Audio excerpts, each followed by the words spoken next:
The fate of two public toilet facilities in Andover has almost been sealed. Both the George Yard and Borden Gates car park toilets have been closed, and now the toilets here at George Yard are due for demolition to make way for extra car parking spaces. But petitioners are trying to change that. I set up the petition because there's been no public consultation to discuss the options for future public toilets. There's a government white paper which quite clearly states and recommends that councils considering to close toilets must hold, or not must, should hold an extensive public consultation. Valley Borough Council say the reason for closing the facilities was due to persistent problem with drug users. After attempts to reopen the toilets, they were permanently closed in July 2017.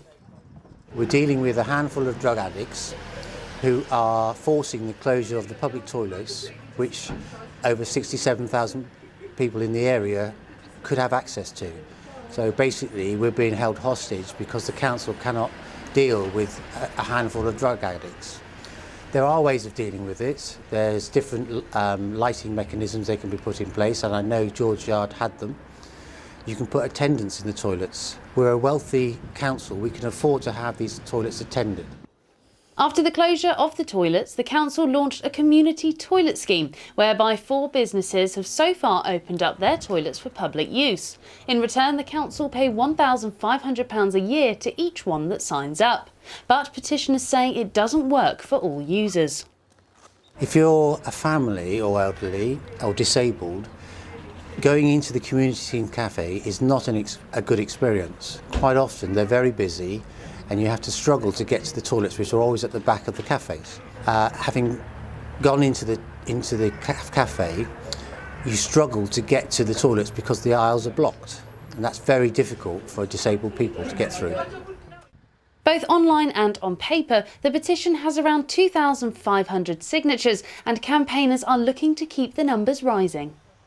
Doing the petition, we've discovered there was one elderly couple in particular. They said they came into town at the bottom end of town, near Salisbury's, and the toilets aren't open down there, and they had to go home to go to the toilet and then come back into the top end of town because they couldn't go long without a toilet. We all, think it's appalling that the council are closing these toilets, not just here but in the other car park, when, they're an essential service and there's been no consultation, no, contact with the public at all. They are handy for families, for disabled, for the general public, but they do need to be manned. Obviously, there are help schemes around Andover that I know of, with people with drug issue and things like that. They need to be pointed in that direction, maybe train security for that reason, help people move on, move forward in their lives, things like that.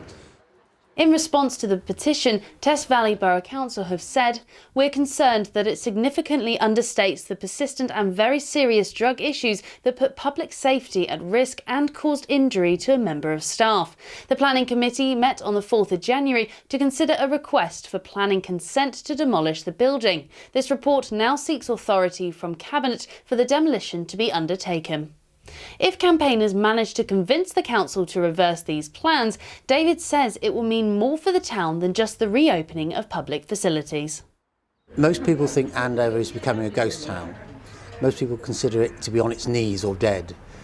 To see something positive happen that they want and genuinely want will make a big impact into the morale and their perception of the town and the council. We have visitors coming in. We've had over 228 signatures of visitors in 2 days saying they want the toilets open. So it will increase footfall into the town centre, and this is something that's desperately needed. A Cabinet meeting to discuss the closure and demolition of the toilets will take place on the 14th of February. Kara Digby, That's TV.